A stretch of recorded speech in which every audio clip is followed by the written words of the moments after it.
we're going to get to the decapitation of Caitlin Clark. My God. Oh, my God. So in case you missed it yesterday, the Fever played the Sky in Indiana. And we can roll that tape real quick, Luis. This play right here is the one in question. Down goes Caitlin. So Angel Reese and Caitlin Clark obviously have a history of Iowa, LSU, and all of the pub that Caitlin Clark gets. And then this happens in that game. And it, to me... Oh. That angle's the word. That third angle seems to be the worst. It's not a great angle. So putting the game aside, I mean, let's hear from Angel Reese, who didn't do herself any favors either right after the game. But this is what Angel Reese said after the game and after that hit. It's a basketball play. I can't control the refs. They affected the game, obviously, a lot tonight. So, I'm always going for the ball. But y'all going to play that clip, 20 times before Monday? So, it's cool. I think we went up really strong a lot of times, and we didn't get a lot of calls. And going back at looking at the film, I've seen a lot of calls that weren't made. I guess some people got a special whistle, but... So I'm going to try and put this as delicately as possible. Regarding the play, I didn't think it... I think it's a borderline play. It's a I wouldn't mind if she said it was a basketball play. I was trying to make a play on the ball. Sure. I think it's all the context that surrounds it. You have the rivalry between Angel Reese and between Caitlin Clark. You have 2 weeks ago, Kennedy Carter, that whole debacle when Kennedy Carter pushes over Caitlin Clark during the last matchup between the Sky and the Fever. And now you have Angel Reese coming in, hitting her upside the head, whether intentional or not. It's a bad look. And you have all of the things that Angel Reese has said.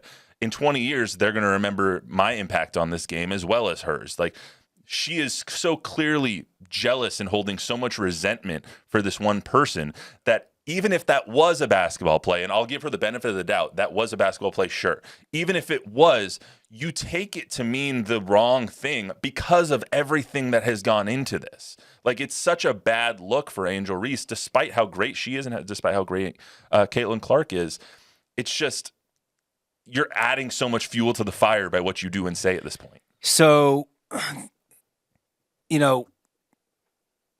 there's so many things with this. Number one, kudos to them and their rivalry for getting us to talk about this. Fair. It's everywhere all the time. However, I can't remember who I was listening to last week who said it. They summed it up best, so I'll steal it from them. Nobody's going to be talking about this in a month and a half. And I don't mean because the season will still be going on, but football will be here. And this is a great thing for sportscasters around the country to have in the dead period of, maybe you don't have an NBA team to root for now, you don't care about baseball, and you're waiting 2 months out for football. Here's the thing that I sort of go back and forth with. The race war is nauseating, and it's a real turnoff because every time you see a WNBA story, it's almost now we have some player going after some player, and generally it appears like it's a African-American player going up against Caitlin Clark, and half the time the announcer, not the player, but the announcer has somehow made it about race. I don't know if it's about race or not, but I don't think everything about this has to be race. I am old enough to remember Bird versus Magic, and that was fantastic when it comes to rivalry. You had a white guy, you had a black guy. I don't know if you saw color or not. I was 11 years old. I saw green and I saw purple. And those are the colors that I liked, and those were the colors that I rooted for or rooted against. I understand that we live in a different political climate, but the idea that this has become what it's become is a little sickening. The other thing is, Angel Reese said a couple of weeks ago, I'll be the villain. I'll be the villain. You guys need me to be the villain. I'll be the villain. Cool. But you get the when she says y'all going to do this, 20 times, she doesn't want to be the villain. If she wanted to be the villain, then she would just accept it. But there's always this challenge.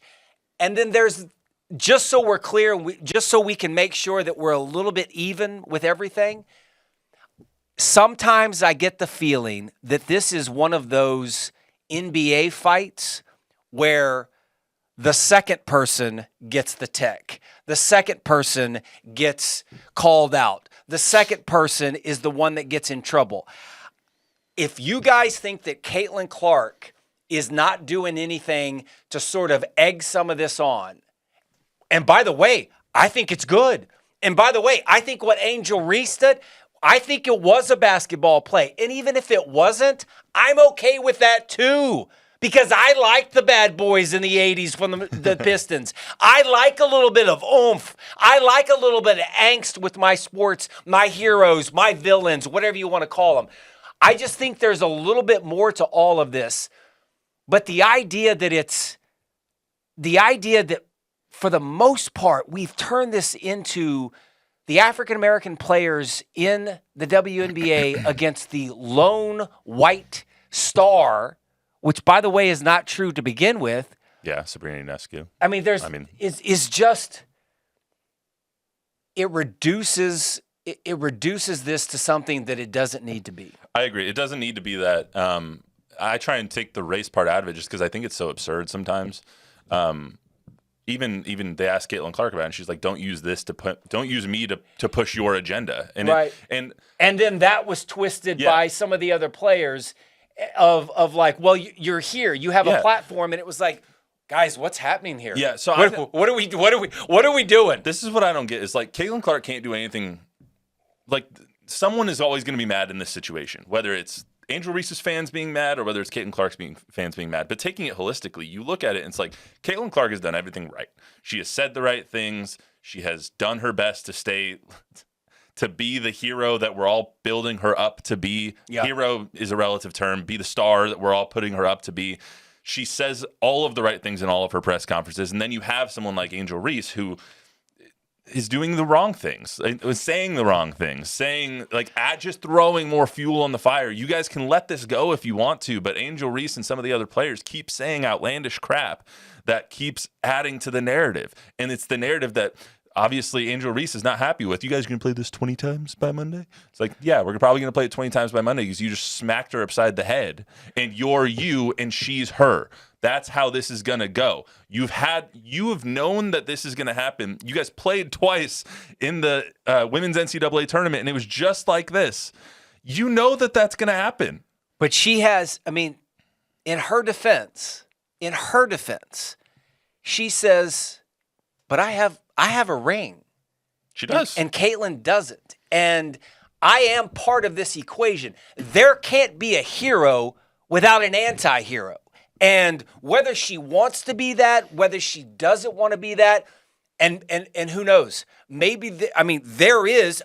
There's not a maybe. There is part of this world, part of society, part of reality says it's inverted.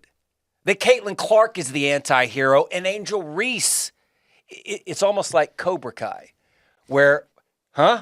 It's almost like Cobra Kai, where they've inverted Daniel LaRusso and Johnny Lawrence. I think that's what we're seeing. Speaking here. of, have you seen How I Met Your Mother? Yes. You remember Barney Stinson thinks that. It's so great. Yeah. Yeah. Thinks that Ralph Macchio is the bad guy. He was. He hit him on the beach. The guy was just hanging out with his girl, and here comes little Danny LaRusso, and he sucker punches him. With an illegal crane kick. Johnny Lawrence gave him back his little radio. So good, man. I loved Johnny Lawrence is one of my all-time favorite 80s characters. So between that and you dropping the anti-hero reference here, we're gonna wrap this thing up as we started it with Taylor Swift references.